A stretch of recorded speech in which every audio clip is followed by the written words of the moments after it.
Adam soruşur, ne görürsünüz? Deyirəm ki, çok yakın zamanında büyük bir insanların sesleri gelir kulağıma. Yani dünyadan gelir söhbət.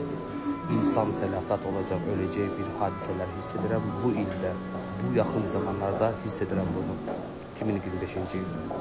Bunu herkes bir daha hatırlatsın ki, mayda ve maydan sonra verdiğim prognozları sizlere hatırladım. Ona göre herkes ne edək yox, ne etsə qoruya bilərik deyə həm təbii fəlakət zəlzələlərdən qorumaq üçün çalışın, həm də gələcək eğer savaş varsa ondan korumak için herkes düşünür. Bunlar hamısı mason oyunlarıdır, bunu biz unutmayalım.